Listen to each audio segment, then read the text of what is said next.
Welcome to Coffee with Chaos. My name is James, and here's my coffee. Good stuff. And of course, behind me is a lot of chaos. My life has been chaos this past week. It happens. We're going to talk about a few things tonight. Well, I'll probably talk and you'll probably listen. But I encourage people to go ahead and make comments, and we can get a back and forth discussion. I have a box of comics I'll show you, maybe, from my collection. I have no idea what's in the box. I have a lot of boxes like that where I have no idea what's in the box. I have a few comics I picked up this past week that I'll be showing. And some that and some comics that I pressed, because I always show comics that I pressed. So, yeah. I'm going to do this a little bit later. I'm going to get into my discussion a little bit later. I want to show some of what I picked up first. And I picked up some interesting comics. Didn't pay a whole lot for them, but more than what I wanted to. Paid about $10 more than I really wanted to, but that's all right. It happens.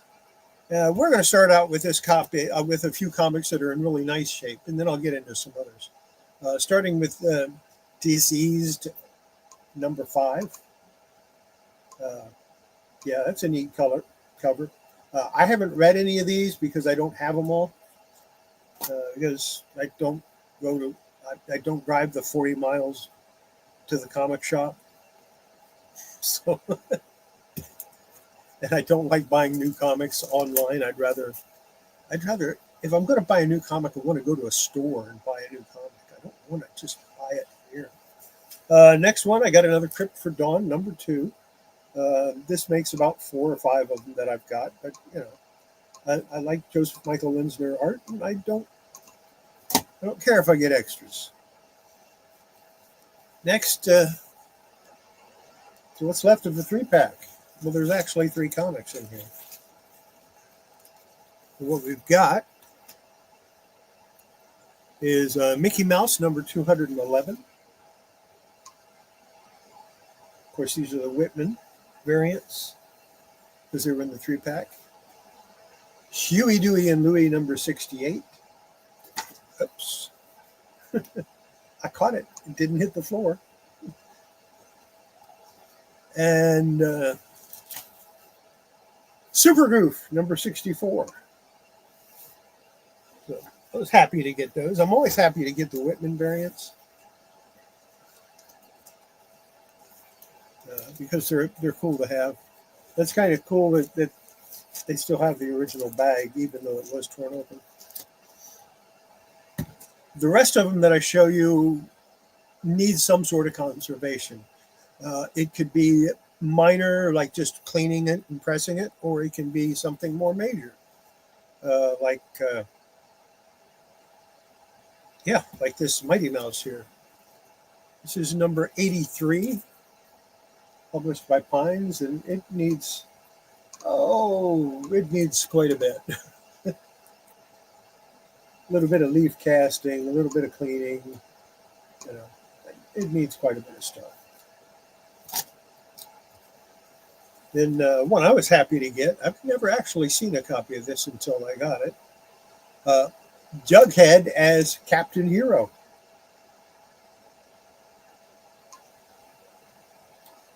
That was kind of neat to get. Next up, we have Blondie Comics Monthly, number 41.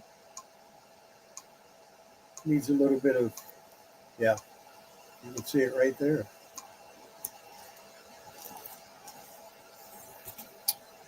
Del Floor Color, number 1222. Elmer Fudd.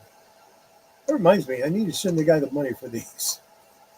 He dropped them off and I haven't paid him yet.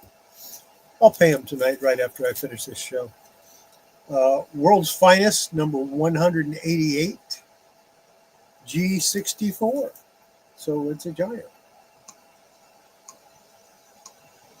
These came out twice a year. Generally, they would do a giant size one. Michael, how you doing? Yeah, see? Down here, comments show up down here. So that's kind of cool. Not very big, but, well, not to me. To you, they're probably bigger. Here's the World's Finest, number 196. I think I have a copy of this. I'll just have to check and see which one is in better condition. The wrinkles are in the bag, by the way.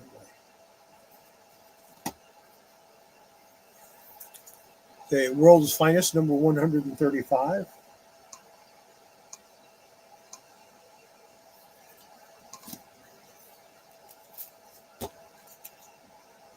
World's Finest, number 175.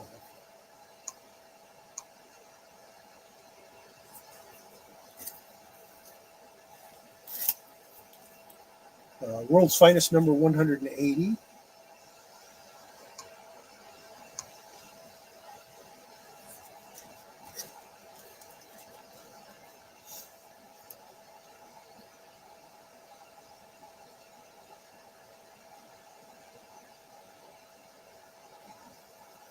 Not even that much. But then I make a gallon of it at a time. So I use maybe a tablespoon and a half in a gallon of water.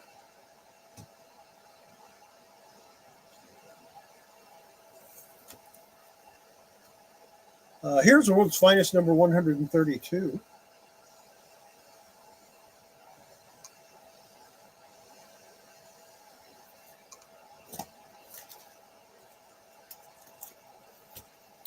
And the Brave and the Bold, number 91. This one's not in too bad a shape. Cleaning a press is about all it's going to need. This one has some tape on it, so that'll have to be removed. This is Showcase number 91. Manhunter 2070. And this next one has a little bit of a spine roll, but I think I can get it out. I can't use my newest method. And it also appears to be missing a page because I counted 15 pages, 8 wraps to the center, and then 7 from the center to the end. And this is, let me see what number it is. Oh, number 28. I Love Lucy, number 28. And it has a little bit of a spine roll. Just a minor one. That, my friends, is a spine roll. Serious spine roll. Yeah, we'll fix that one up. And it has some other problems too. So, and this one is probably the worst condition one, and that's because the guy said he had it in his vehicle to give me, and he didn't, and he didn't know what happened to it, and then he pulled out his spare tire, and there it was under the spare tire. It's Tarzan's Jungle Annual number 5, and yeah, it is in really, really bad shape. No back cover either. So, if nothing else, I can read it. But that's not real. That's not a real expensive book. So I'll probably just get a replacement copy. Now, I got a Teen Titans number 60 cover, and I wanted to get a Teen Titans to go with it. The interior, and I bought one. This, I don't know if this cover is better than the other one, but I'll probably change it out and use the other cover anyway. Because, well, aside from up here, it's got tape all along the spine. And I'm thinking it might be easier just to swap covers. Kenneth Bird, glad you could stop in. And, of course, hi, MLP. Sorry, I didn't say hi to you.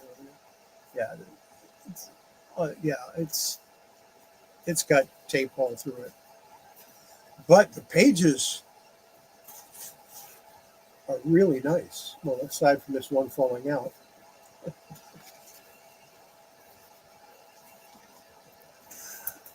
And I bought it online. But all of that was in the description, so I knew about all of those defects before I bought it. It was kind of cool.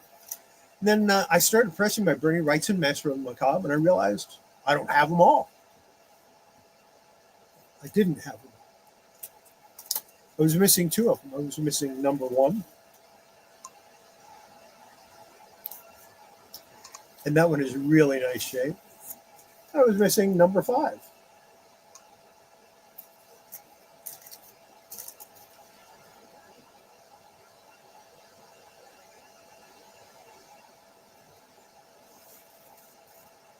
Yeah, like I said, I go a little more than that, yeah, but I do it in a gallon too. So that's what I got this week. I've got some coming in next week too.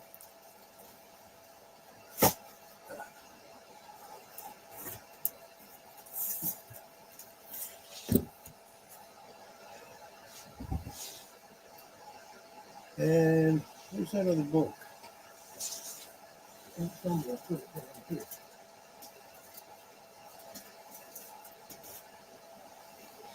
Yeah, I'll figure out what I did with it eventually.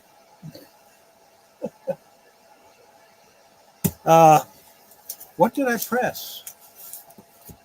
Well, this isn't everything I pressed, but it's a good sampling. You've got Grew the Wanderer, number 82.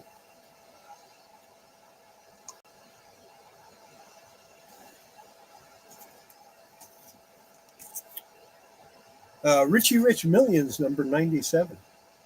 I really have to look through my Harvey comics and see if I can find my Richie Rich Millions, number 1. Because that should be up here. We've got Super Friends, number 27.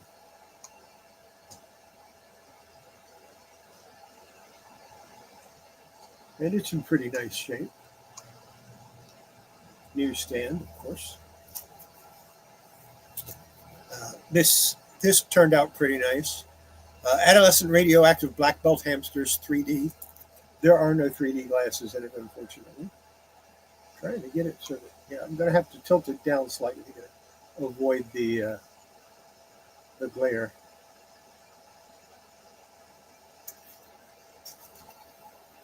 And I think you people might have seen this one before. Needs no introduction. But it's all nice and pressed and looks good and going in my collection tonight. Here's Bernie Wrightson, Master of the Macabre, number 3. This was the first comic that I pressed for the year.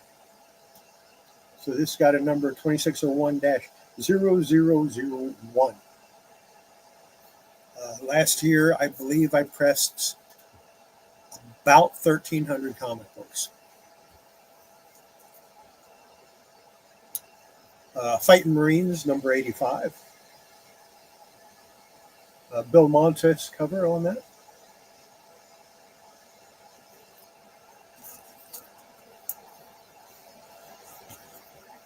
There's Archie Giant series, number 501. Stan Goldberg did the art on that cover.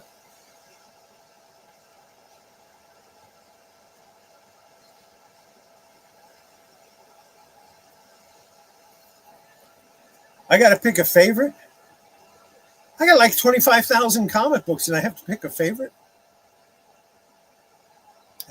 Right now, my favorite is right behind me. Lois Lane, Superman's Girlfriend, Lois Lane, number 1. Right now, that's my favorite. That might change.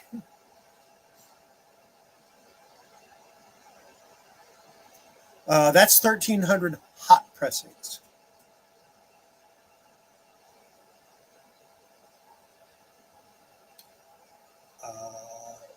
I don't know how many I've cold pressed, maybe 30 or 40.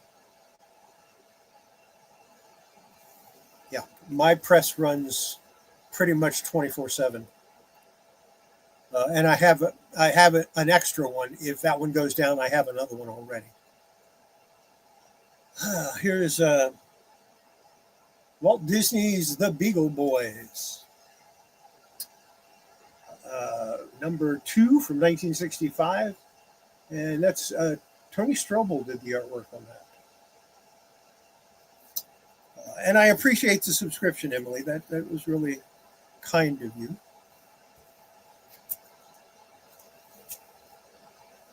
Alvin!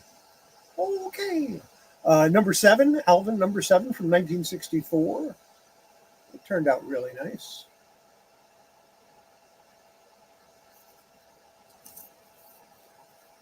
I press, right now I'm on track to do about 35 comics a week, hot pressing. But some of them I don't show on here because, yeah, I got tired of showing those titles. Some of them I don't show because they don't belong to me. I'm pressing them for other people. I have 2 of them up in my... It's sitting there waiting for me to give them back to the guy, but he's got like 6 comics that I'm pressing. So we're going to wait until we have them all done before he comes back. Gru, number 69 from 1990.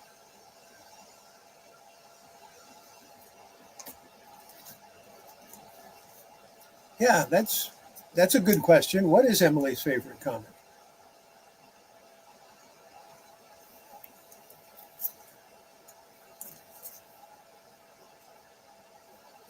Casper's Ghostland, number 13 from 1962. Of course, it has Casper and Wendy and all those other neat people.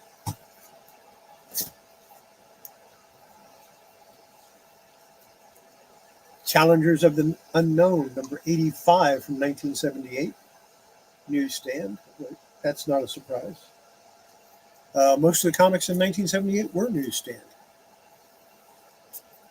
One of my, I'm showing this one. I stopped showing Cerebus comics. It got tedious every week, 2 or 3 Cerebus comics. I'm showing this one because it's one of my favorite Cerebus covers. This is number 60.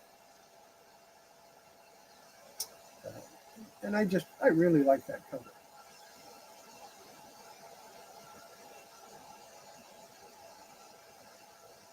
And that was published in 1984. And of course, Dave Sim did the art. We've got New DNA Agents, number 2 from 1985. Mike Schauer did the artwork on that cover.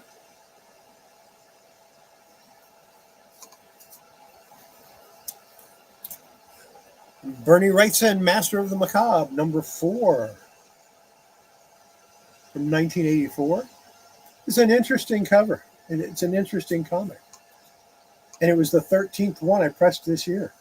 So the Master of the Macabre got number 13. See? Number 13. I went with a bigger label so I could read it. Here is Fighting Marines, number 67 from Charlton. Rocco Mastroserio. I can never pronounce his name. It's from 1966. And Rocco did the cover. Or Rocky did the cover. So, pretty cool. Another RG Giant series magazine from number 505. Stan Goldberg cover from 1981. And Jughead is saying, but Coach, you said we should practice our dunking. And he's dunking donuts.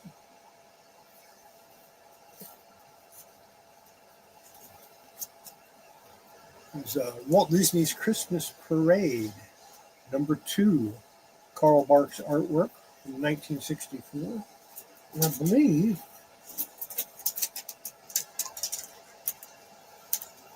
that's a Christmas from Shacktown. And I have the original, which is 4-color number 367. But it needs a little work. But I thought I'd just show both of them.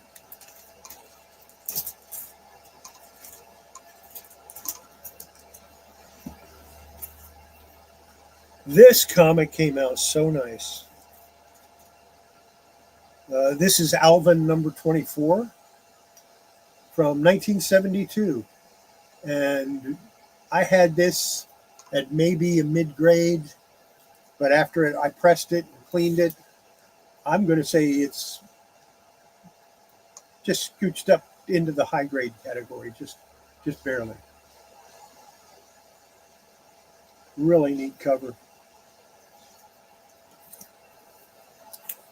And we have Coyote number 2. And that's Steve Lealoa that did the cover on that. Early work by him from 1983.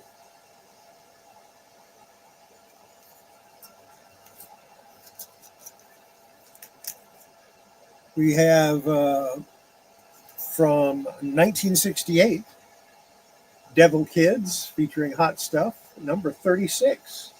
I do not know who did the cover, but I like that cover a lot. It just burns right through the pool table.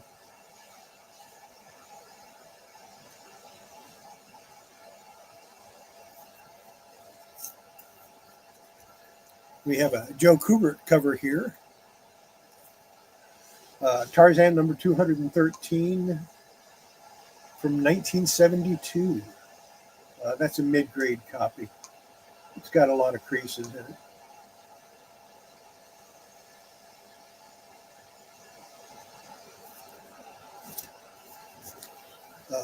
Yeah, I had to do this one.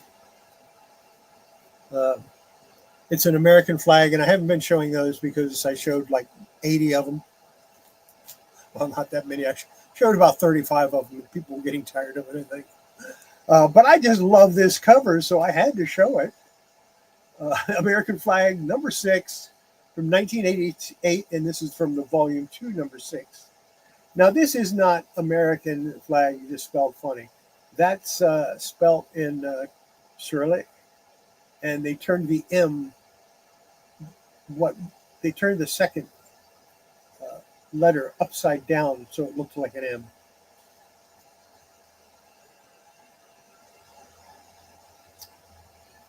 Like that. Mike Vosberg did that cover.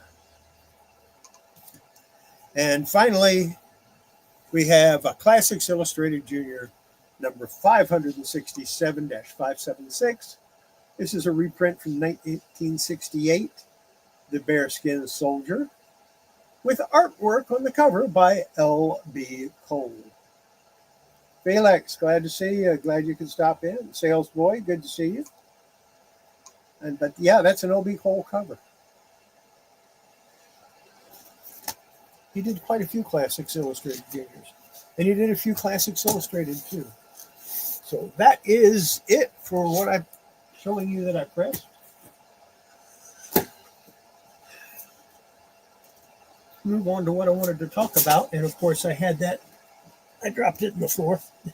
I had that in my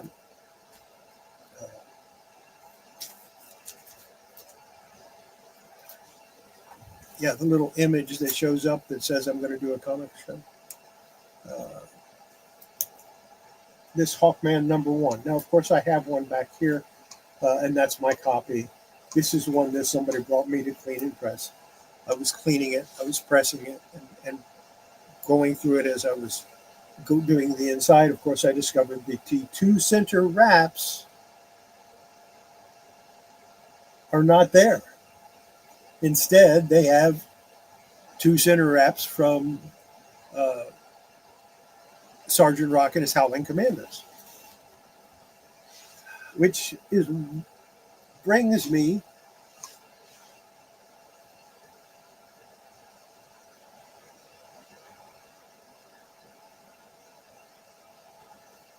I remember reading that or seeing it.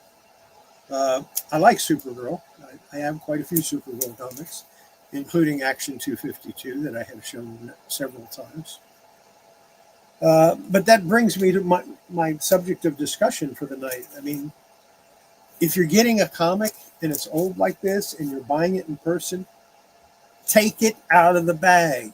Look at it. Count the pages. Go through it. Make sure the story makes sense, that they don't have pages from other comics in there. You want to check and make sure the staples are attached, or at least know that they're not. Anything you find wrong with a comic, maybe you can negotiate a little bit on the price because of what's wrong with it. In this case, this comic in its current condition is worth about $5. This is missing 2 center wraps. Now, I did find one on eBay. They had it as incomplete, coverless, and I was reading this description because I was going to buy it so I could have a full comic. But it's missing the center fold. So that wouldn't do me any good. I don't need just the center fold. I need the 2 center wraps. And I don't want to just get one if I can hit both. So that's, you got to make sure you read them all. You got to make sure you look through them. Now, you don't have to worry about it if you're buying graded comics. You know, whether you leave them in the slab or you take them out of the slab, you don't have to worry about it because it just doesn't matter. It's graded so you know that it's complete. It better be complete. And, you know, if you take it out of the slab, that's fine. And you can read it and you can enjoy it. There's a lot of people who do that. I do that with a lot of my comics. I have very few in slabs. This one will come out of the slab when I'm ready to work on it. But I don't think my skills are quite there yet. So I'm going to work on my skills a little more and make sure I have everything perfect before I go ahead and start working on this Lois Lane. It has a split all the way down the spine and probably needs the cover cleaned, pressed. But to repair that spine split the way I want to do it, which is leaf casting, I'm going to have to get the cover wet. We know how dangerous that is with Silver Age comics. I think I proved that with my Lois Lane 19, which I have another one coming. It'll be here Monday.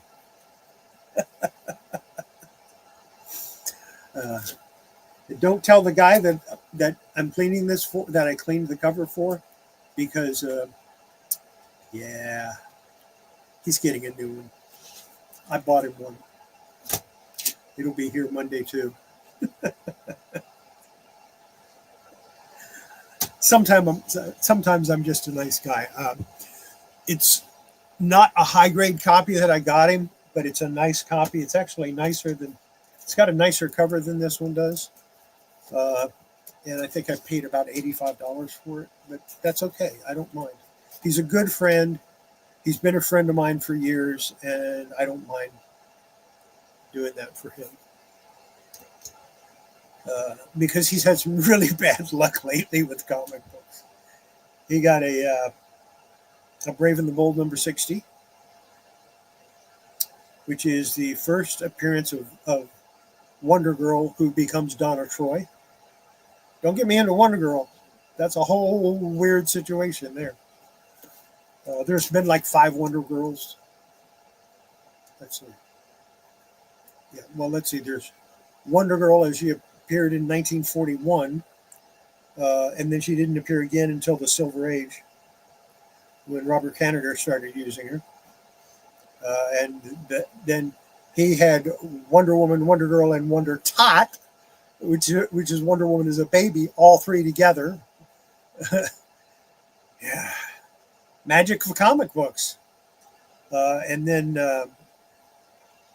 they started the Teen Titans, and they decided, well, we need a Wonder Girl. So they had another Wonder Girl in there, but it was not the Wonder Girl that is Wonder Woman. It was another Wonder Girl. And she didn't get a name for about 5 years, and then they finally gave her Donna Troy, the name Donna Troy. And then she's changed multiple times. Her origin has changed. And then Casey Sandsmark in 1998 or 1999. She is a Wonder Girl, who they changed her origin also so that she ended up being a daughter or a granddaughter of Zeus. Uh, yeah, stop changing the origins, DC. You're getting me confused. And then, of course, there's the most recent Wonder Girl that appeared in the Future uh, State comics. So, forgot her name. Yeah, there's been a bunch of Wonder Girls.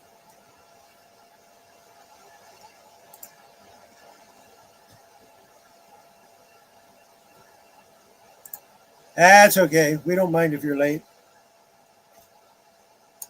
Yeah, whenever you get a chance, you know, watch videos. It's fun. I just watched. I took 3 days to do it, but I just finished watching the Tin Man series. It's three like hour and a half long movies based loosely on the Wizard of Oz. Really, really good. I enjoyed it. It's science fiction. But yeah, watch all your comics. Be careful. Those that I went through earlier, the low grade ones, the ones that need work. I looked at every one of those. I made sure every one of them was complete, which is how I know there's a page missing out of that uh, I Love Lucy comic. So let's see what's in this box. I just grabbed a bunch of comics just before the flood or just after the flood. I don't remember which. Flood, of course, was like March or April of last year. And or was it the year before? No, March or April of the year before last. And I threw them in this box, and I don't know what's in here. So we'll take a look. We've got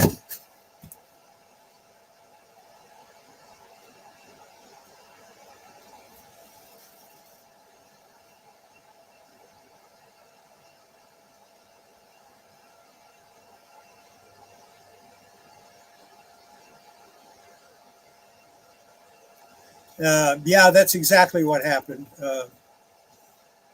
Yeah. They told her to get out of the vehicle, and instead she decided to try to run one of them over.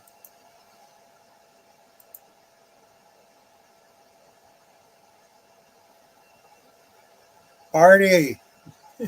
That's okay. You're forgiven. Parties on New Year's. We'll forgive you. Let's see what we've got. We've got a Disney's Aladdin #7. That came out in 1994. We got a, you know what? I think I had these offered up for sale at one point. Marvel's Greatest Comics #25 from 1970. Jack Kirby cover. Amazingly enough, it's not worth a whole lot. Might be worth more now. I believe this is a foil variant of a Power Rangers comic. It says number 54, so I guess it's Power Rangers 54 foil variant. Came out in 2020. Oh, I'm going to have to put this in my collection. Inhumans #6 from 1976.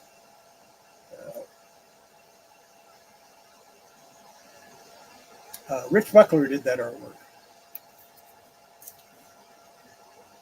You've got the Ren and Stimpy Show #7 from 1993.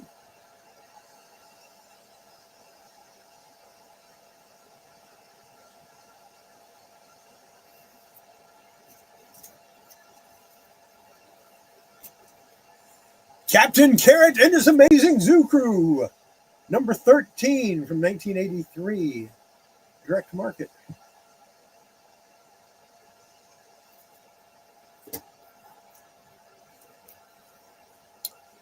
X-Men, Jim Lee, #1. I think this is the third of the cover. The third cover, or no, this is cover B, from 1991. Because Storm was on cover A, and forget who was on cover C. Doesn't matter. X-Men number 14. And this has an Apocalypse card in it.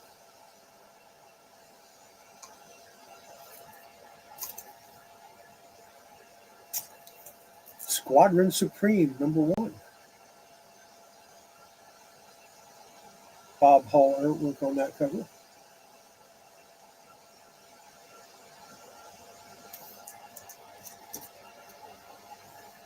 Oh, yeah, I remember this. Good stuff. George Bita's Postmodern Angst, number 1 from 1995.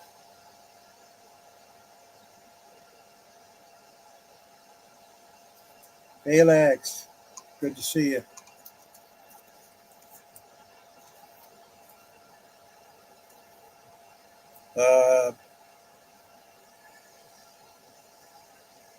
Lost Children from 2021 or 2018. Lost Children 2021 or 2021 Lost Children. I don't know. But it's from 2018, and James Stokey did the artwork.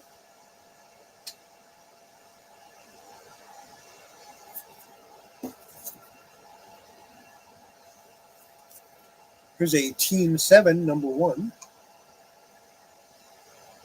That's from 1995. Team 7 number 3.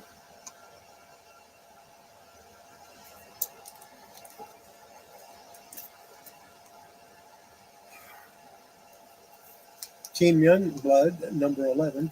I believe it's number 11. Yep, number 11.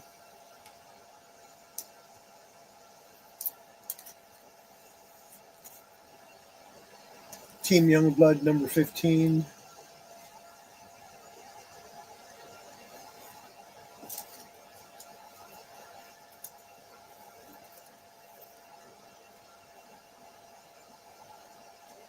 You mean that one right there? That one's a big deal?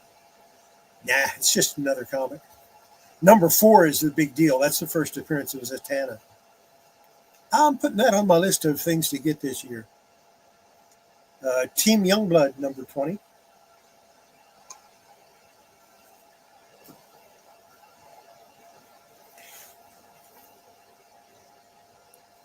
Gen 13 number 4. Yep, number 4.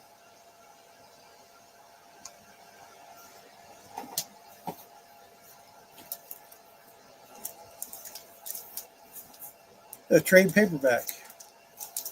Headlopper. Trade. Shouldn't be in this box. Should be in with all my trade paperbacks. Oh well. The Seekers number 2.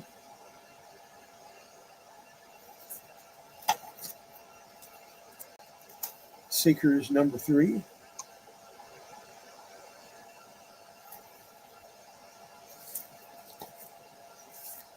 The Seekers number 1.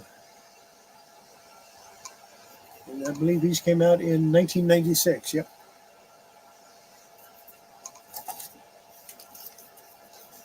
I've never read any Youngblood comic. I don't know why. I haven't.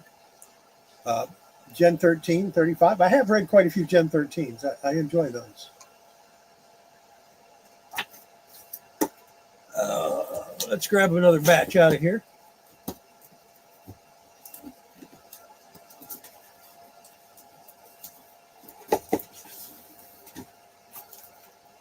But before, let me wet my whistle. It's called Coffee with Chaos. I got to drink some coffee once in a while. Here's a Star Brand number 1, 1986, J.R. cover.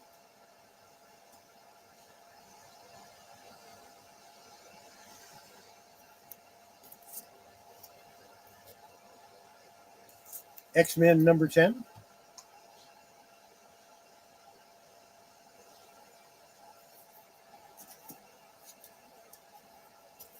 X-Men number 2 from 1991.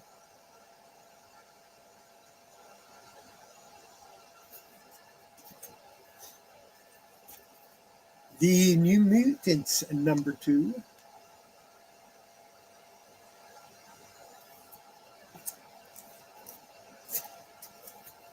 Punisher War Journal number 8. First appearance of Damage. That's from 1989. It's a Gen 13 number 2.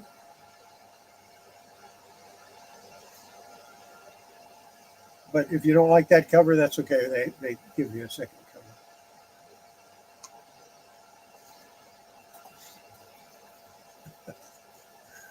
cover. Gen 13 number 23.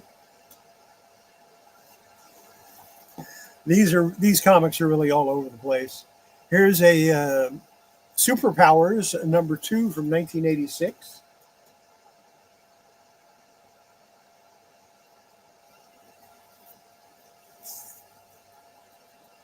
Superpowers number 3 from 1985.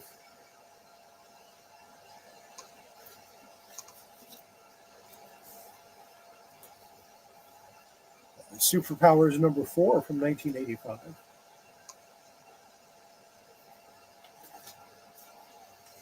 America Honda presents DC Comics Supergirl. And this is a premium comic from the U.S. Department of Transportation National Safety Belt Commission.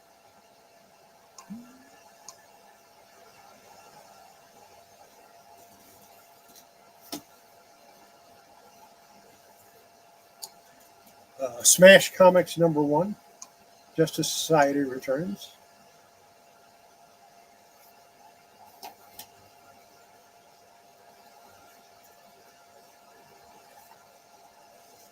Gangland number 3.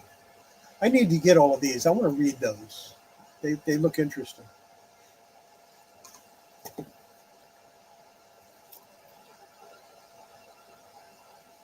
Let's see. This is Sensei Part 3.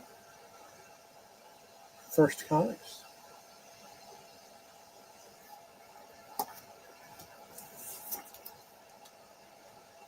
Gifts of the Knife number 4.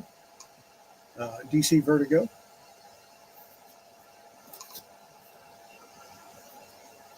Tales of Darkness number 3.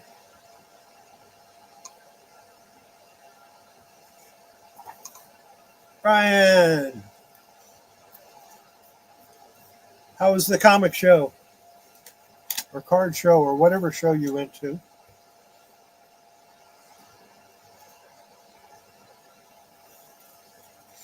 We've got Team 1 Stormwatch number 1.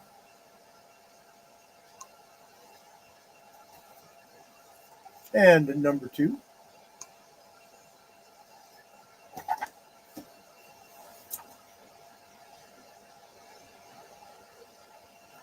Yeah, wish I could have gone. I didn't have the money to go last week. This week I have the money, but no show.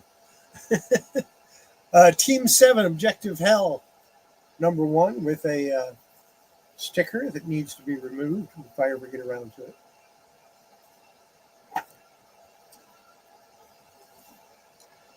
Gen 13 number 5.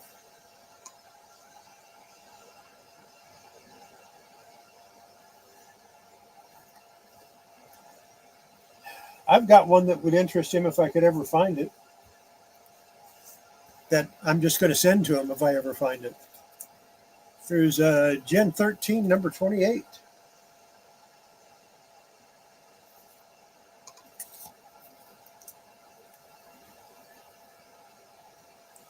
Gen 13 Going West one shot.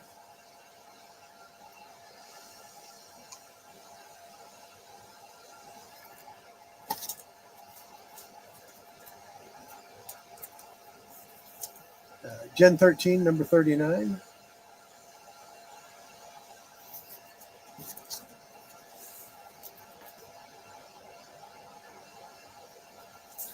Superboy number 149.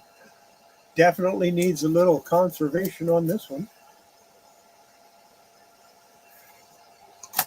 Get all that tape off. There's Brigade number 3, Brigade number 1,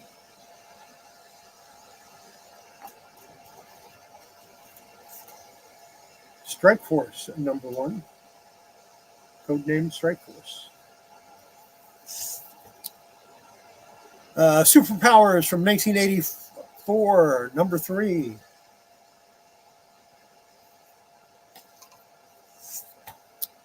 And also from 1984, number 4.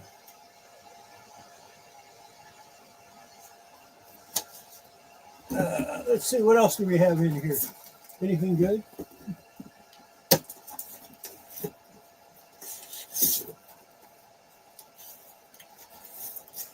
A lot of stuff that's different.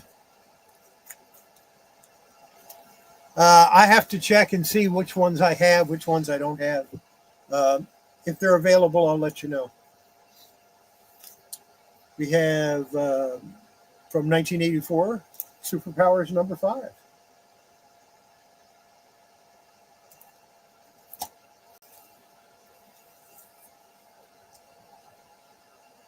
The United States of Captain America, number 4 variant. I just put one of these in my long box number 11.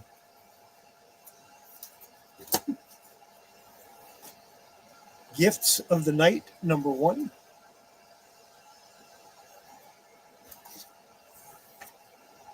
And number 3.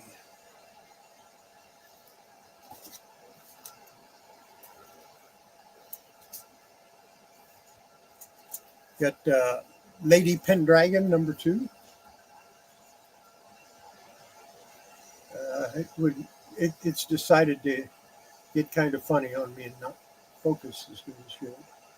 There we go. Jupiter's Legacy, number 3, also with a sticker on it.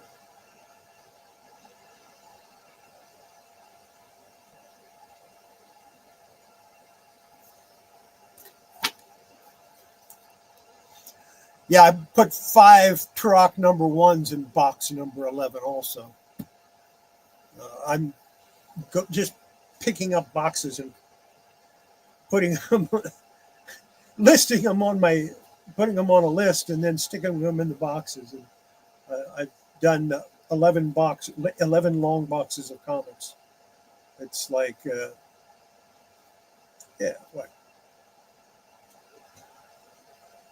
2,000 comics, 2,300 comics, something like that. Not that many. And it's not even close to 10% of my collection. Monster World number 3. It also has a sticker on it that needs to be removed.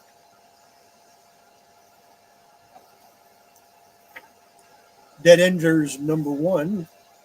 Again, with stickers that need to be removed. I'm just going to stop talking about stickers that need to be removed. Okay, these stickers are on the bag, not the comic. This is the Rand Thanagar War number 3.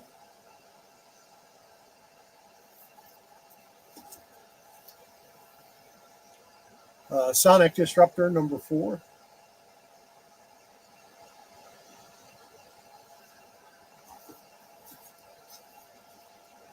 If you don't have his address, you can reach out to him or reach out to me. I've got his address. I'll send it to you if that's all right with him. But then I have to figure out if I have your address still. Strike Force America, number 1 from Comico. I have a few of those.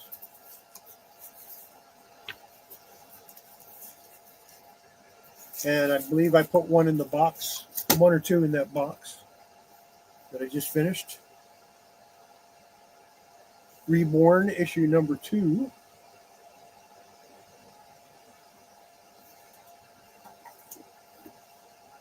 Prophet, number 1.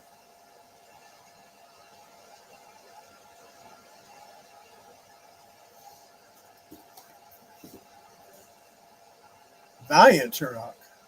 Why would anybody want Valiant Turok?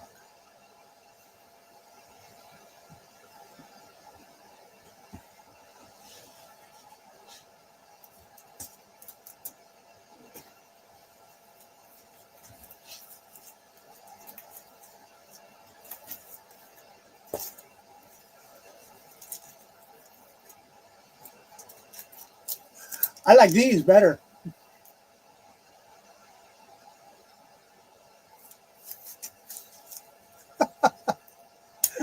You'll see them eventually.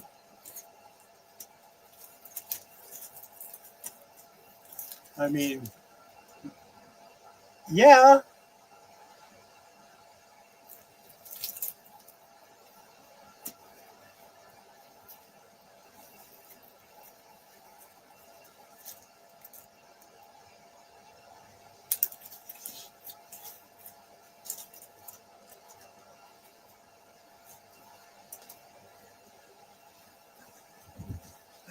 I'm working on it.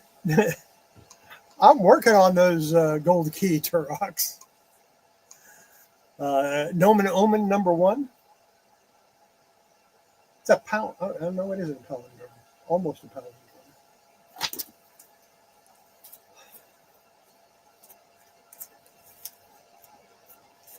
Savage Dragon #1. Anybody? I like Savage Dragon, although it's gotten weird. Spirits of the Tao #8.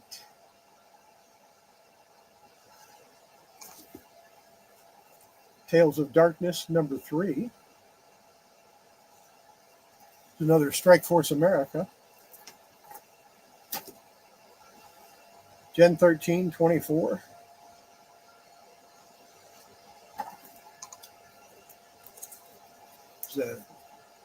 Gen 13 25 with the Dangerville comic, the Dangerville preview.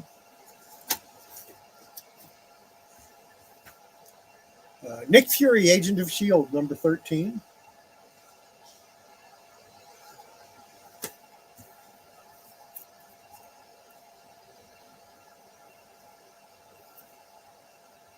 I'm reading the chat real quick.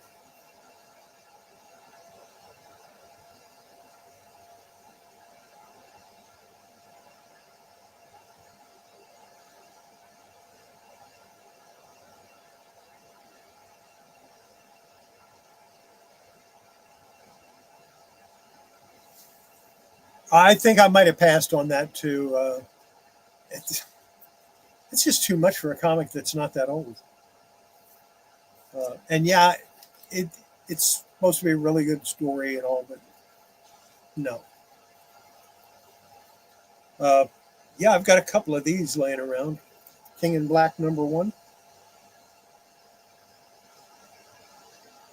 I think I put some of these in box 9 or 10. The Nick Fury, Agent of S.H.I.E.L.D. #20.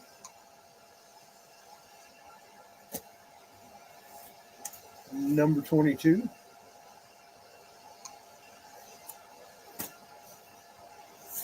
And #23. Yeah, for $200, I can get a Hawkman #4.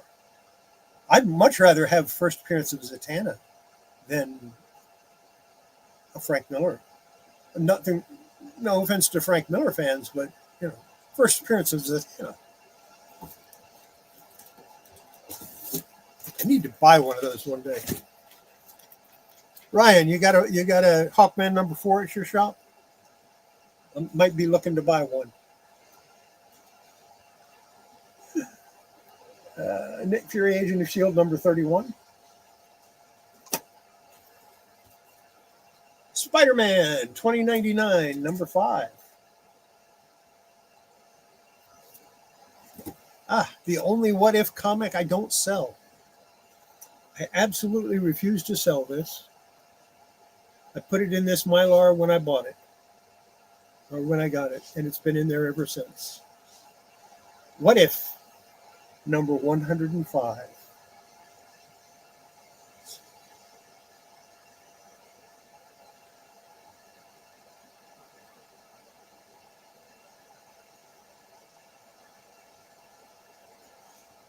Like I said, it's been in that Mylar since 1998. Here's Batman #494. Kelly Jones cover. I like Kelly Jones Batman. Really long ears are kind of cool. Green Lantern Corps Recharge #3.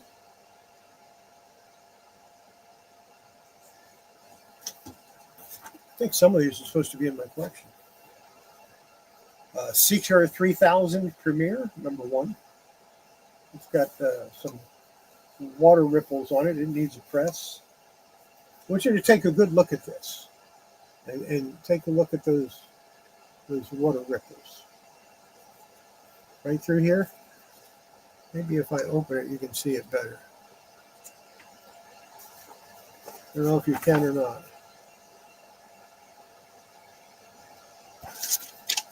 I will press this comic and show it to you next week. Right on my pressing stack. I will press it next. Sensational Spider-Man number 21.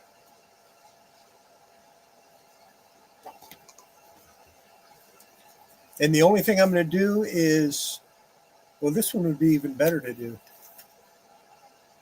Nah, I'm not going to do this one.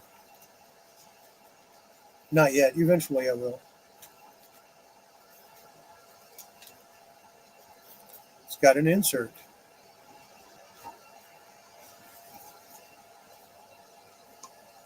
Yeah, that one's going to be more difficult to do.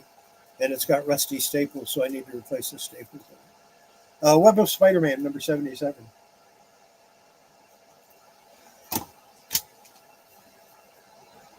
Avengers, number 368.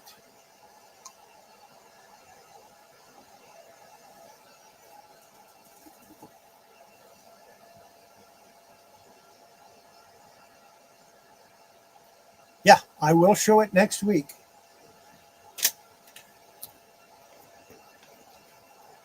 Sensational Spider-Man number 9. This one is actually even worse.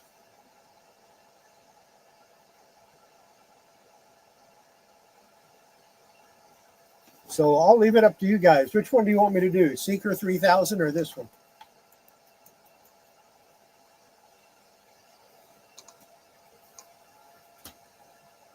Or both? Steel number 35. Yeah, a lot of these have those wrinkles.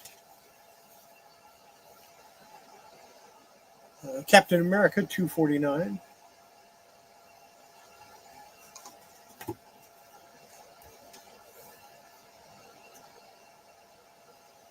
An American Tale, 5 Goes West, number 1. This is a low-grade copy, but it's kind of cool to have.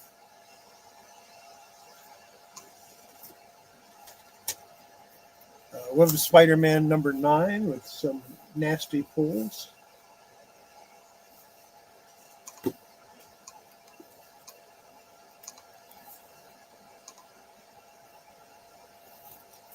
Batman Fortnite, number 5.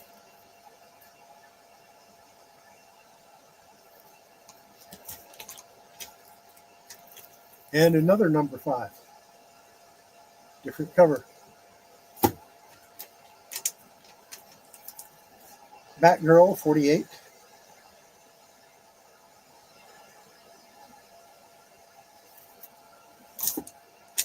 Free Comic Book Day, Ultimate Spider-Man, number 1. From 2002.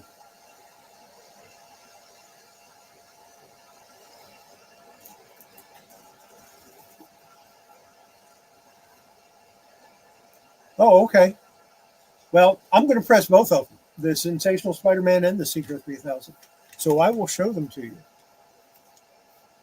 A very bad copy of The Seventh Voyage of Sinbad. This is Del 4 color, number 944, in very rough shape, as you can see. Really, really bad condition. I don't even know if it's complete.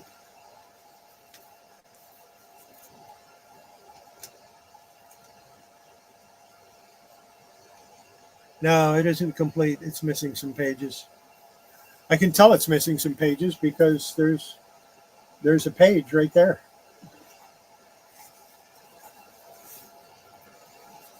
I need to put that in my box of unusable stuff. A coverless copy of Dragon Wheels number 5.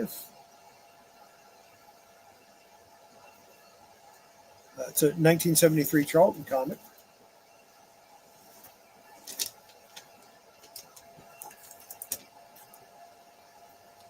Let's see, Green Lantern Rebirth number 4.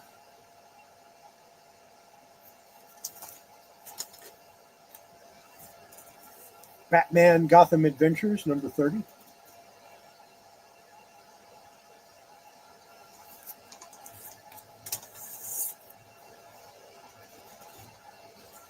Superman 79, Reign of the Superman tie-in.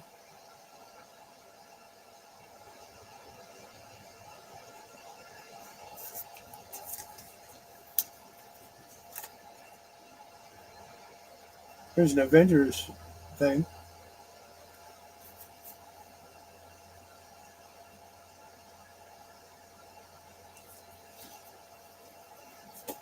Star Trek Early Voyages number 7. Star Trek Voyager Splashdown number 4.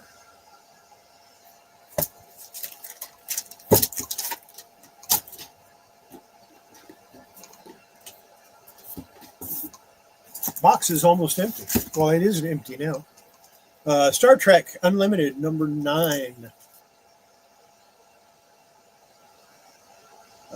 I don't like the way Marvel did Star Trek. I liked the way DC did it. DC Star Trek was much better in my opinion. Star Trek Deep Space Nine, number 8.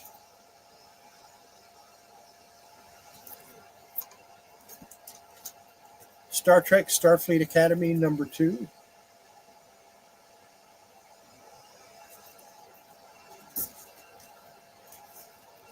Star Trek Voyager, number 5.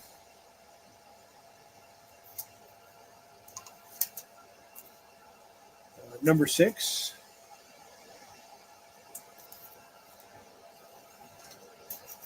Number 7.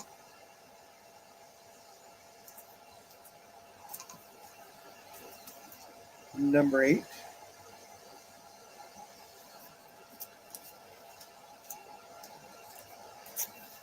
Number 9.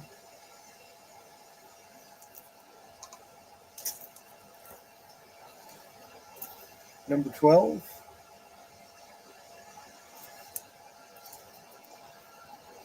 Splashdown number 3.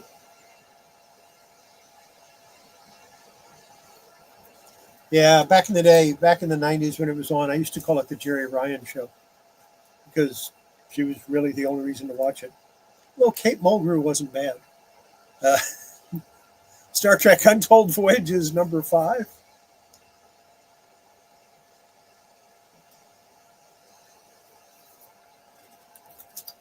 Seeker, yeah, I think it was Marvel premiere at 41. It was one of the Marvel premieres. Star Trek Voyager number 7, another copy. And Star Trek Starfleet Academy number 19. And that was what was in that box. Whole bunch of stuff. Some weird stuff in this box that I didn't expect.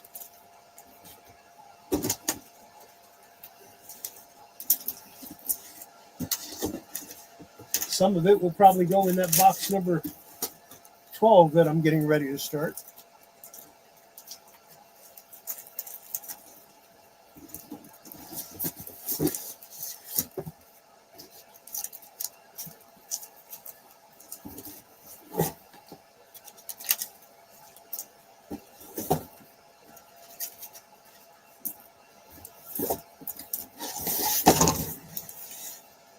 I like these corrugated plastic boxes.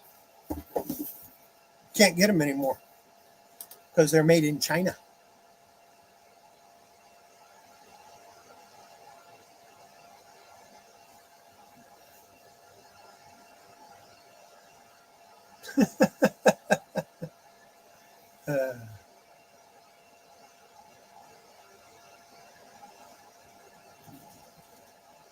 Yeah, once they put 7 in that cat suit, I didn't want to miss it.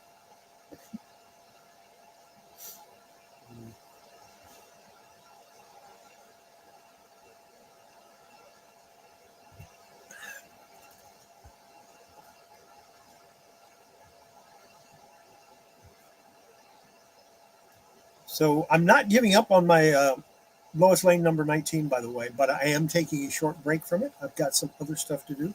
That Hawkman was one. I've got another one that I'm doing for Friday that's a little bit different. So I'm going to get back to it, but I need I need a small break from it, and I do have some things that are more pressing that need to get done. So that's why you won't see it for a little while, but you should see it again next Monday.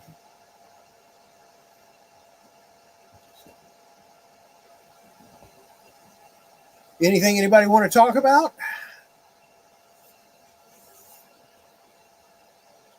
Oh, and I found my embossed Superman again and put it back up here temporarily until I find a better place for it. And I added a Bambi comic and a Tweety and Sylvester.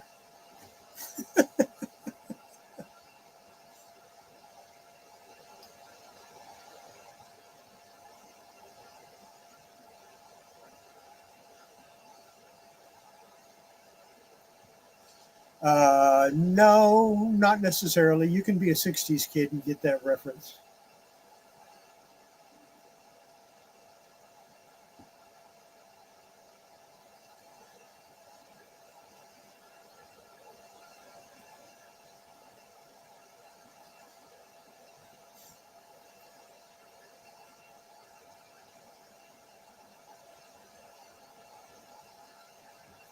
Yeah.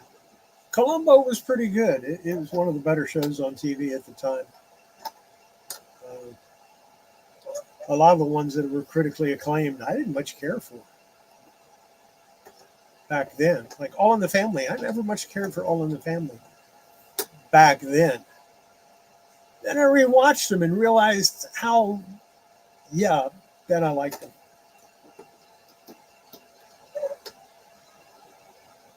Which didn't hurt that I read the book. There is an All in the Family book. I have a couple of copies of hardback somewhere in my stuff.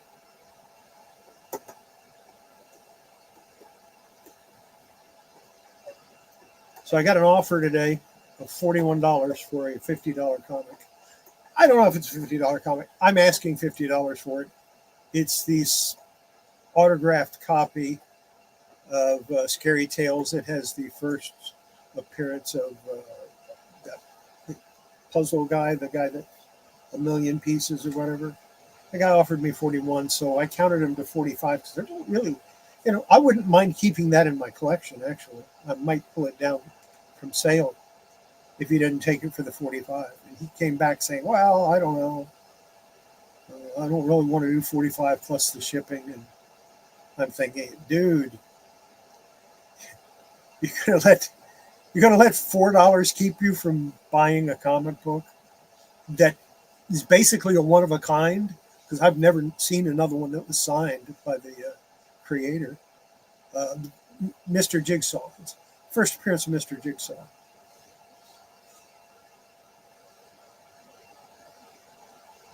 Yeah, MacGyver was good. I liked MacGyver. And I liked Airwolf in the 90s. I liked that. Or was that the late 80s? Airwolf was late 80s, I think. But I like that too. And what else?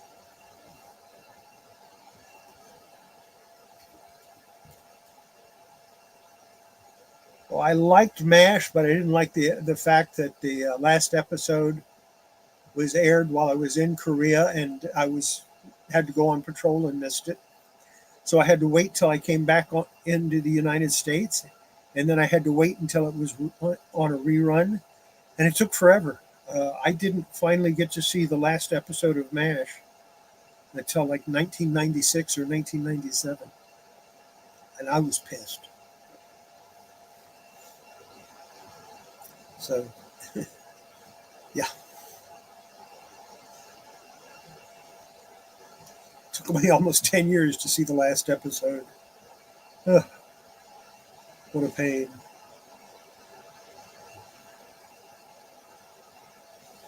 Didn't much care for Banachek.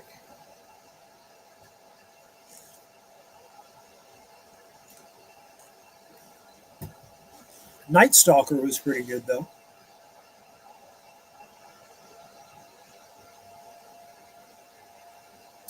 But the best show from the 70s, hands down, my favorite show from the 70s, unquestionably, there's nothing that compares to it. It's Wonder Woman. Because Linda Carter.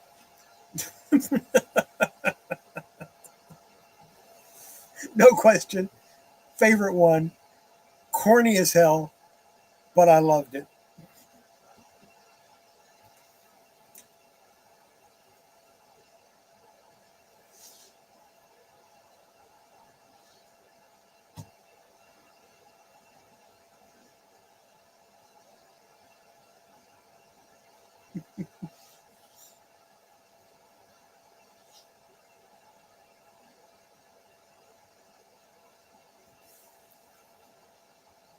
But yeah, there's a lot of them I like. I gotta go through and find out. I guess I need to get all of my Superpowers comics in one place so I can find out what I have. Because I know I've got some doubles, but I don't know what they are. Yeah. And she was supposed to be in the first Wonder Woman, but contract obligations wouldn't allow it. I think she made an appearance in the second Wonder Woman movie. I'm not sure. No, I didn't watch that. I didn't watch Captain America uh, TV movie. And I did eventually see the Kathy Crosby Wonder Woman. No, thank you. Was not among my favorites.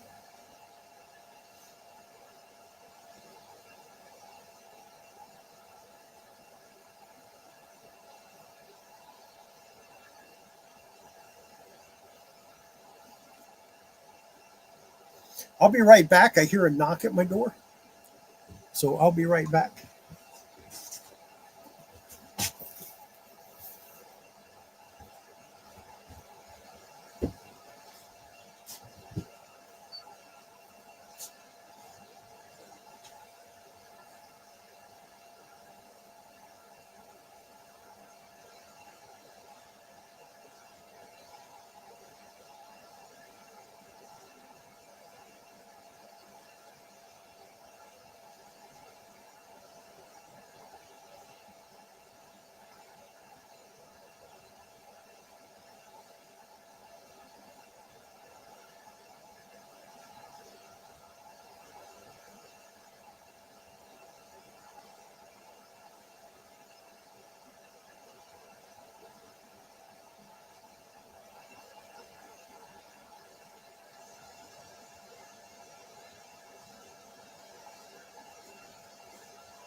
One of the kittens was hanging on the screen and was afraid and pulling the screen open and close, open and close, open and close.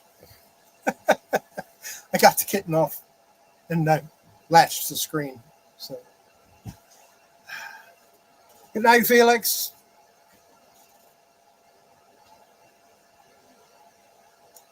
Ricardo Montalban was a good villain for anything, but yeah, I'm not going to watch Captain America with a plastic shield. I'm sorry. That's too wrong.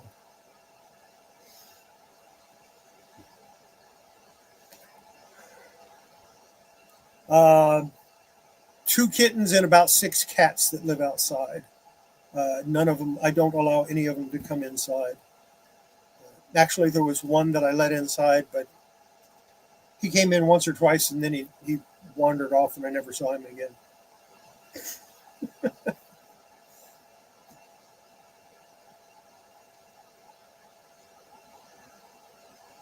Yeah, I don't watch a lot of TV, and the only reason I watched Tin Man was I saw it come on YouTube, and I was checking somebody else's videos out and happened to see that and click on it because I thought it was like, you know, the Tin Man, Tin Man. I didn't know the Tin Man was like the sheriff, but everybody was represented. I mean, they had the Scarecrow, they had the Cowardly Lion, they had the Tin Man, DG, which was Dorothy Gale, and I figured that out right away. And then later on, they say that she was named after Dorothy Gale. So, yeah, that was all. It was kind of cool.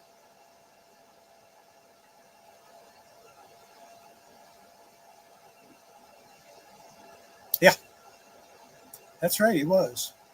That was the best part about that whole movie.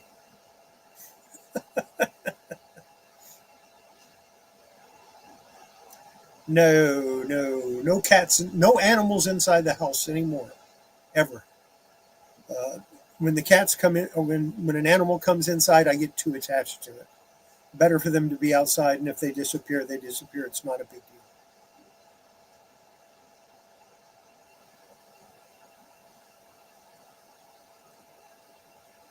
So yeah, we don't let cats, we don't let animals come in the house anymore.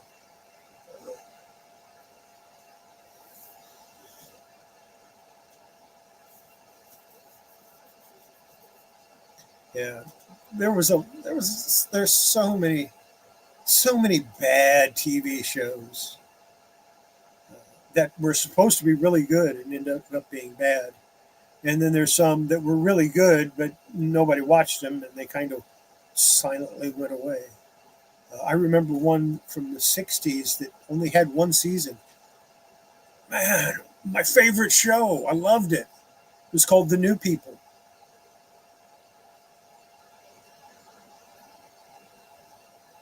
Had one season, or maybe it was a summer season, and they never intended on doing more. Take care, Ryan. We'll see you. Glad you could stop in, and I'll let you. I'll try to get all my superpowers together and let you know if I have duplicates.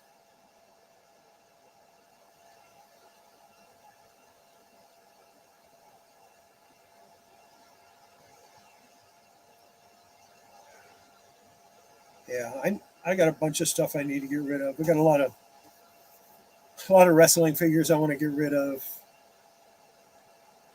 The smaller ones, and then I've got the bigger ones too by LGN. I want to get rid of all that stuff. Uh, I got a bunch of comic books that need to go. I need to start selling stuff online again, but it'll be a while. I'm going to try to do a sale this week or this month, not this week, but this month, and maybe one a month. Uh, I don't know if I'll go ahead and use that new channel I created, or just do it on here. I haven't decided yet. I don't have very many subs on that other channel, so I don't think I can do a stream on it.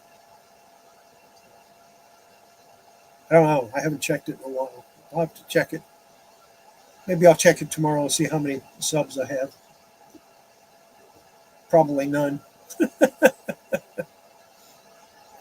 Either that or I'll have 1,000 subs on there and no subs on here. And I've never put anything up on the other one. Burgess Meredith, the original Penguin from the '60s. I liked his rendition of Penguin.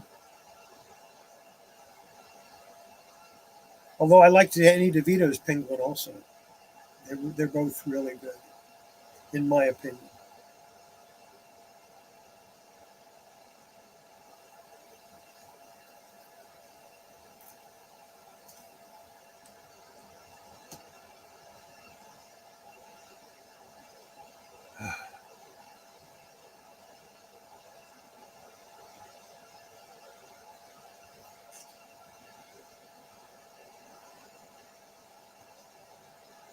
Uh, I've got a link somewhere for it. Let me see if I can find it.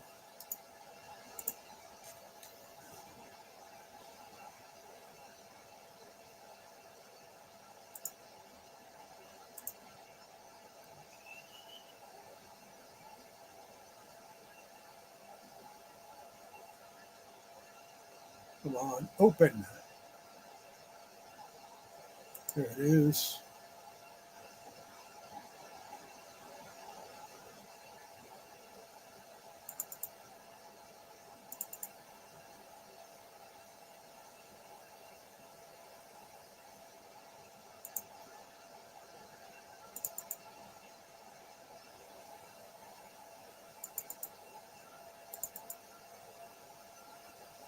I'm looking for it.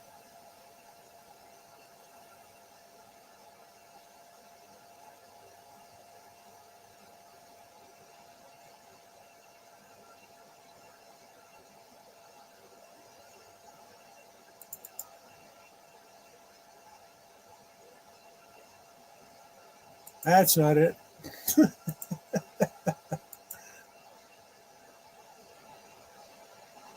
I need to get all of my stuff in one place.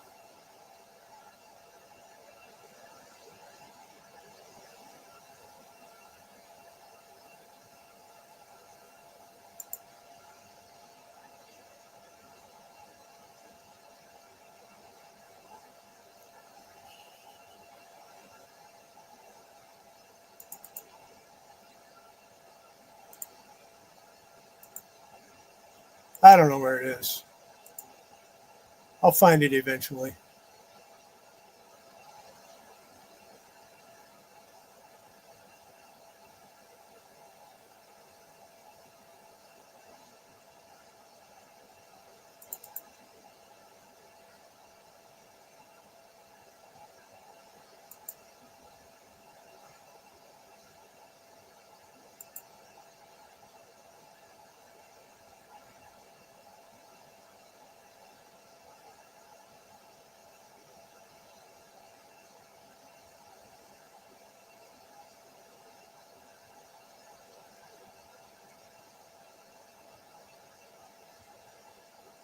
Yeah, they did. They made great characters.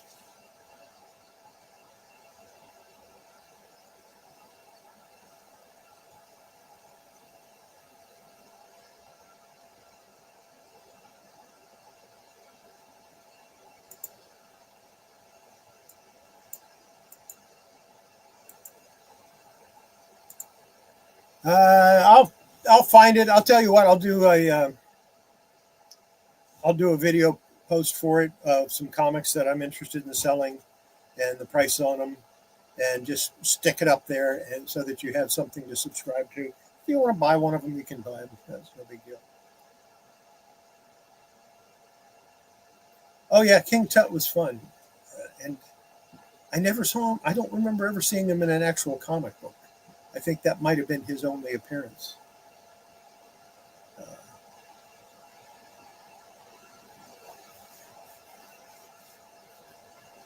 and Frank Gorson's Riddler. I mean, he was perfect.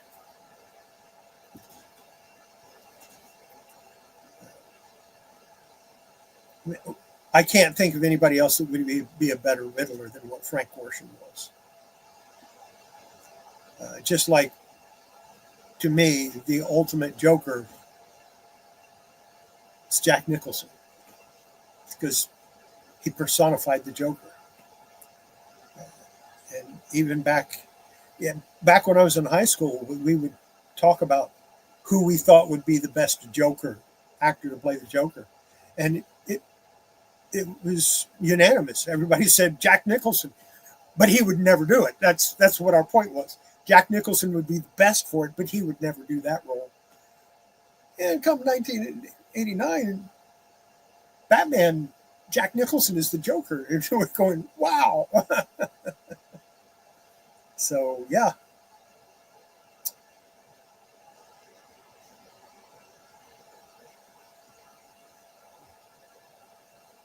good ink.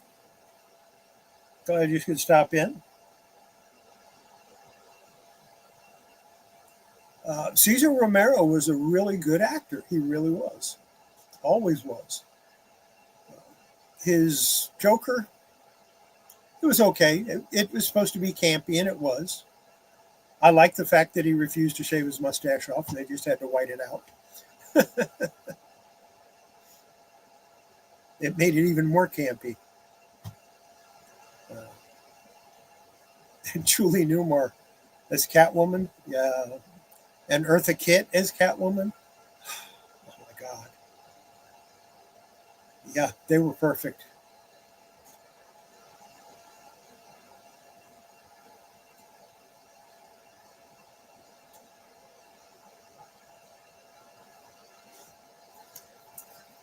All of the Catwoman, all of the actresses that have played Catwoman have done a good job. But sometimes the script was so bad and the movie was so bad that no matter how good a job they did, they couldn't save it. And yeah, I'm talking about Halle Berry, which is a shame because she's such a good actress. And that movie was so bad. And it wasn't her fault. She worked with what she had and it was not good.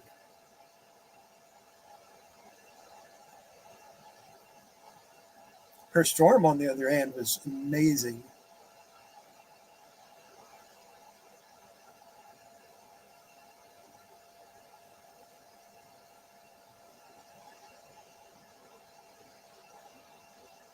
Yeah, I hope to replace this comic soon. Where is it? This one, not that. This one, the Hawkman one. I hope to put a different comic up there soon. Uh, I've got my eye on one, Superman 24. I really want it. Just haven't. Uh, it's it's over $1,000, and I don't want to. I just don't feel good about spending that much. But I know I'm never going to see it cheaper. I'll see it for more. So, yeah, it's the same thing in comic books. You have really great art, but if the story sucks, you can have a really great story, but if the art sucks,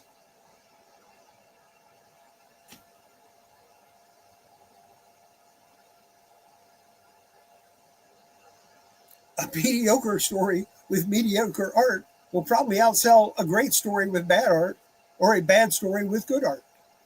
Well, maybe not a bad story with good art because people were kind of crazy. But you can have a story that stuck in today's world.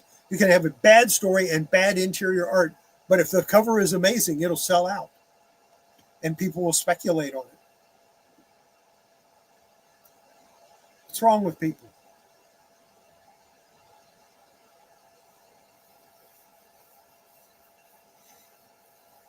And I've seen covers that were so-so with really good story, really good art. It didn't sell very well because the cover was so-so.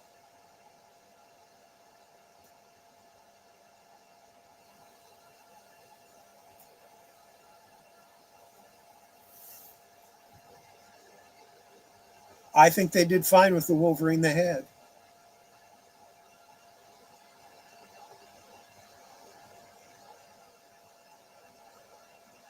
I think Hugh Jackman was a good choice.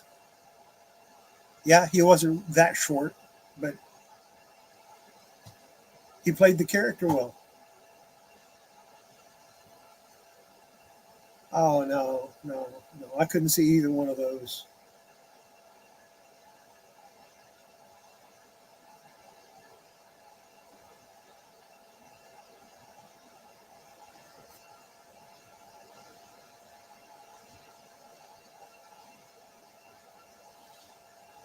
Yeah, that's true.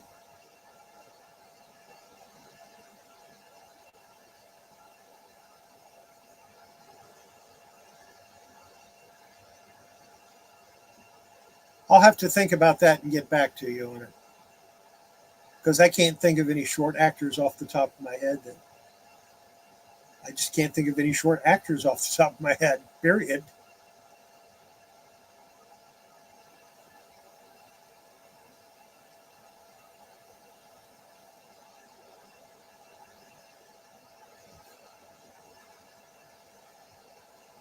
Back in the '90s when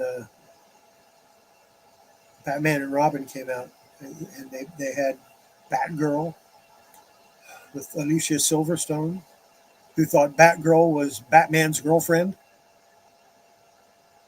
Uh, they had another actress on a TV show called Unhappily Ever After or something like that. That would have been perfect for Batgirl. She had red hair, and she was a dancer, and she would have been perfect for the role. But no, give it to an airhead who doesn't know who Batgirl is. That's a better idea. I did not like Alicia Silverstone as Batgirl. No, no, no, no, no, no, no.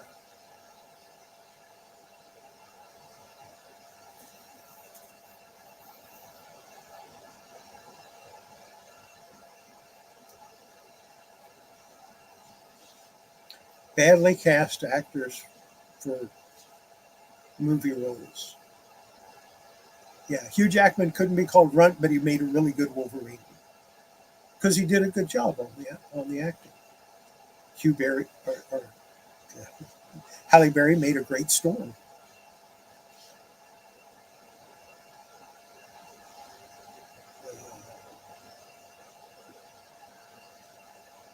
People disagree with me. I didn't like Henry Cavill as Superman.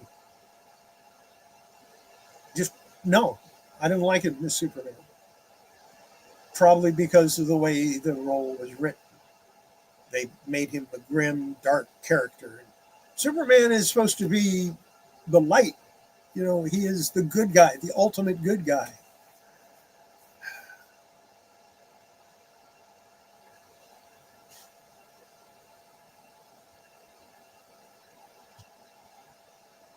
On the other hand,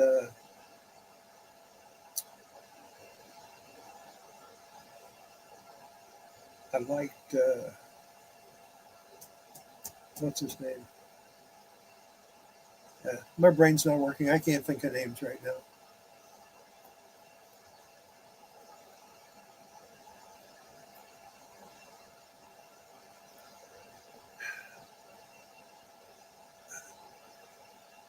Val Kilmer or George Clooney as Batman.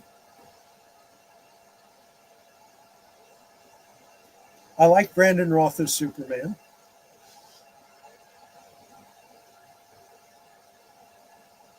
I'm skipping the Val Kilmer George Clooney thing. I'm just no. Michael Keaton was a good Batman. He had that Bruce Wayne brooding down to a science. Actually, for Batman, George Clooney. For Bruce Wayne, Val Kilmer.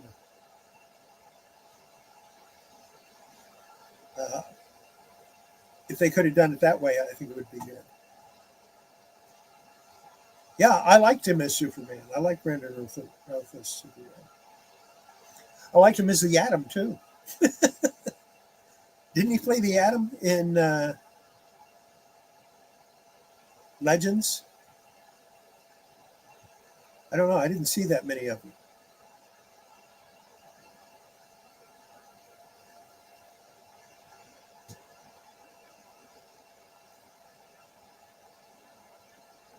There's an angry otter in the house. How you doing, buddy?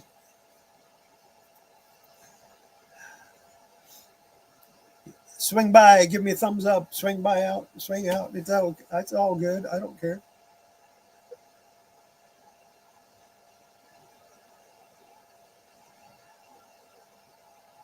I know. Like I said, one of them did a really good Bruce Wayne. The other one did a decent Batman.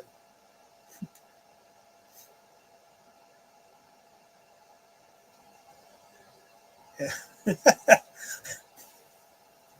I read that as decomposing instead of decompressing.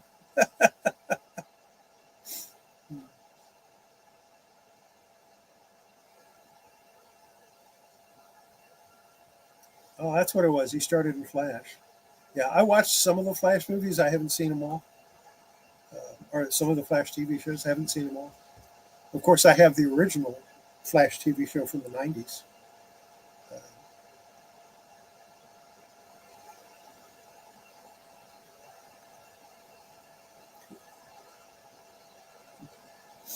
yeah, decomposed. Worked hard. Now I have to decompose. Uh,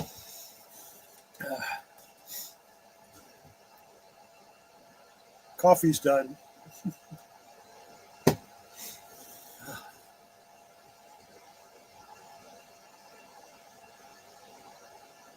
Yeah. Well, they brought him back. Uh, Wesley Snipes. They brought him back in the newer Flash as Flash's dad, and then yeah, so that was kind of cool.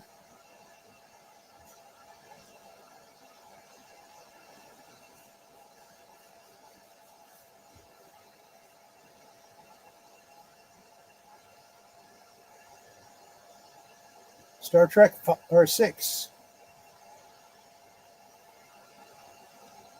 I would have sold it a long time ago, but it's cracked here. So actually, the handle completely broke off, and I glued it back on, and it's held ever since.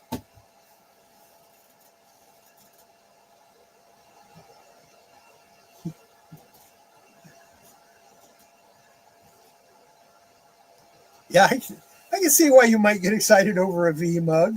I don't think they ever made one.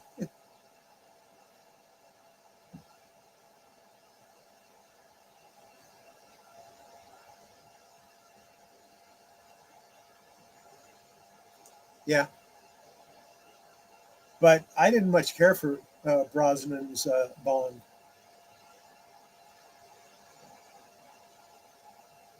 Matter of fact, I quit watching James Bond movies back many years ago. I would catch previews of them and go, nah, I don't want to watch it.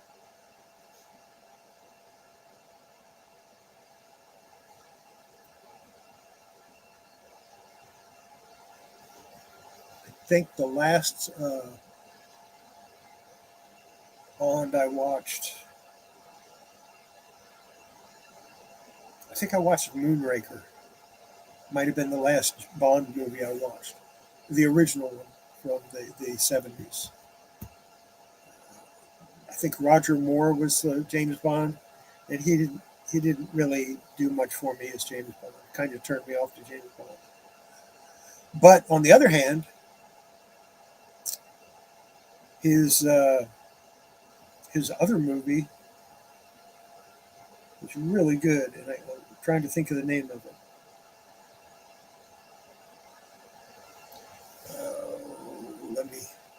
Let me get a look it up real quick.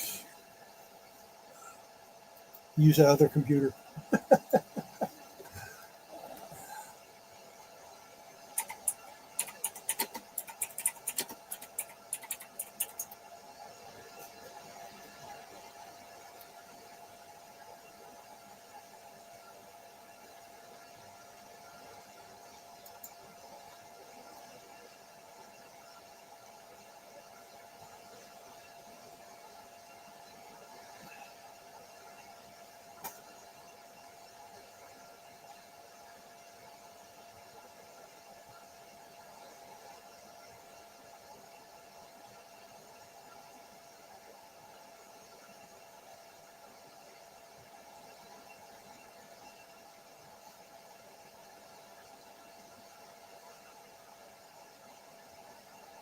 I don't see it. I'm looking at a list of his movies and I don't see it.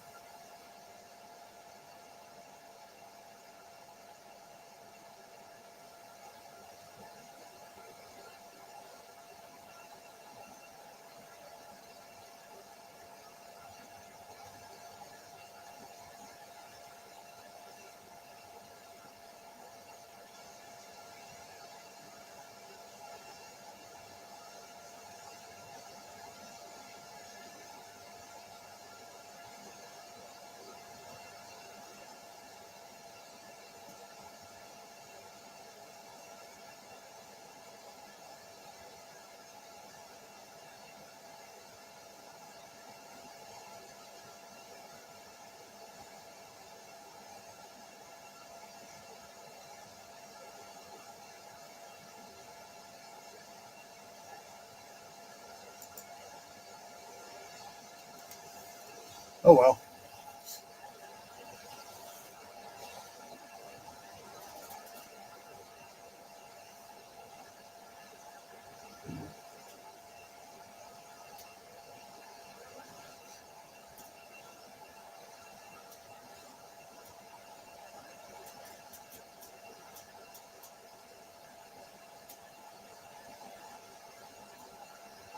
Yeah, but the best James Bond was the original. I mean, that's all there is to it, as far as I'm concerned.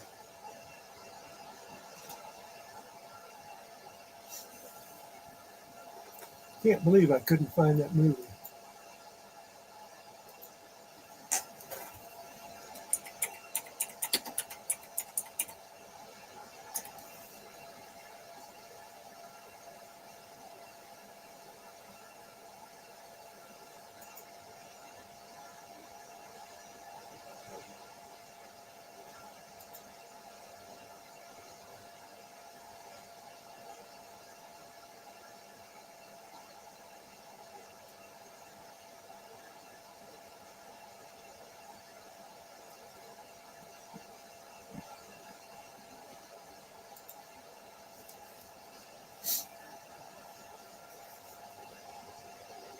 Maybe I'm just looking in the wrong spot.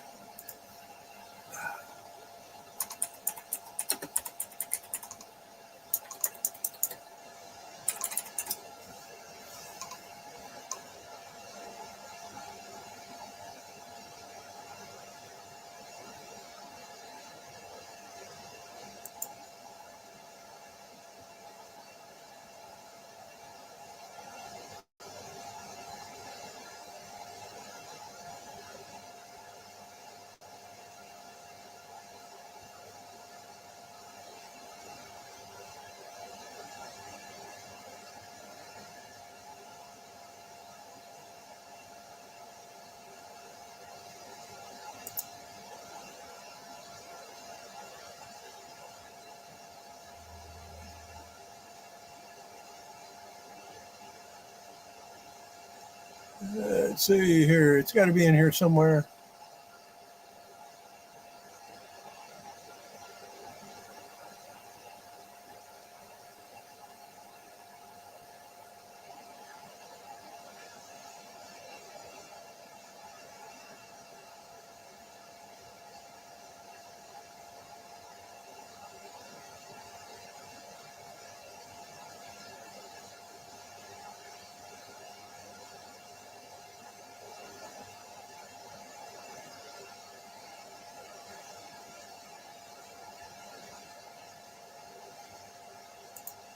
Yeah, I'm not going to worry about it. I'll find it eventually.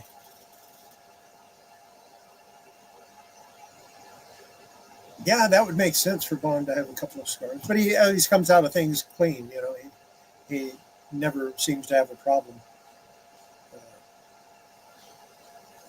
except maybe Daniel Craig's more Bond. He did a number.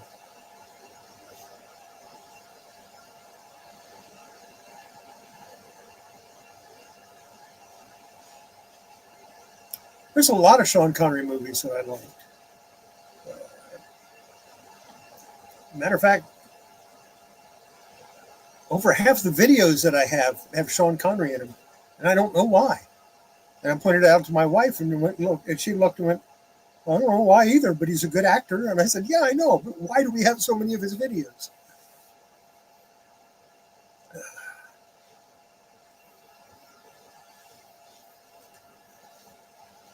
But he was the first James Bond. That's what makes him that's what makes him good.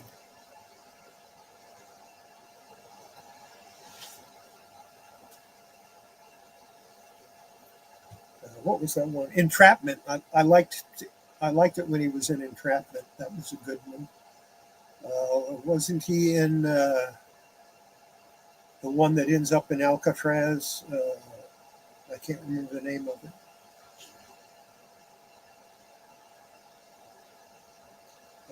And there's so many of his. He was in so many good movies. It wasn't funny.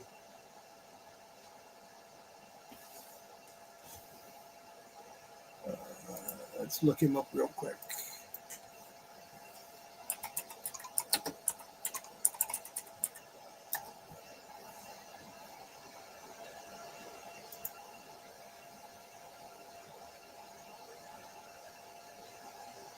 The Rock. That was the name of the movie that he was in. It was so good. From Russia with Love. League of Extraordinary Gentlemen. That was a good one. Entrapment was good. Dragonheart.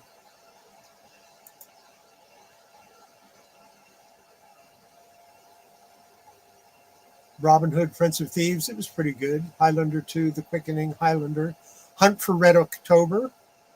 He was in Indiana Jones and Last Crusade. The Untouchables. Time Bandits. He was in Time Bandits. The Great Train Robbery. A Bridge Too Far.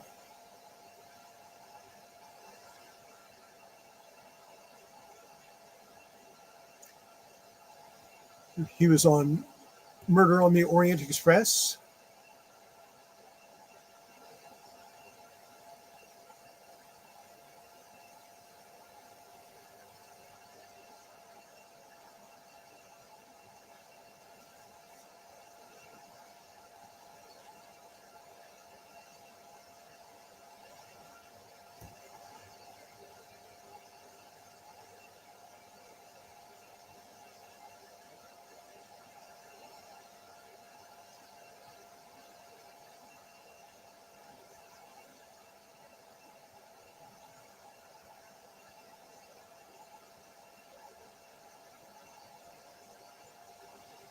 Yeah, he'd been acting for 8 years before he was in Dr. No as James Bond in 1962.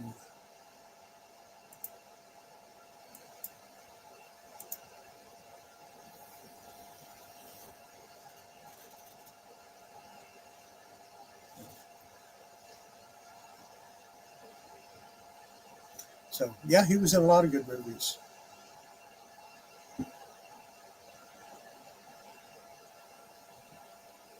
I think Mike Harmon was in The Rock with him. I don't remember for sure, but I think Mike Harmon was in that movie too. I think I'm gonna let y'all go. I'm gonna take off. I've got some things I want to do before I go to sleep tonight, provided I decide to go to sleep tonight. Take care, everybody. Have yourself a great weekend. We'll see you back here next week, 8 o'clock p.m. Central Time. And I'll drop a video on Monday, and maybe you'll get an extra video this weekend. I don't know. Take care, everybody. Bye.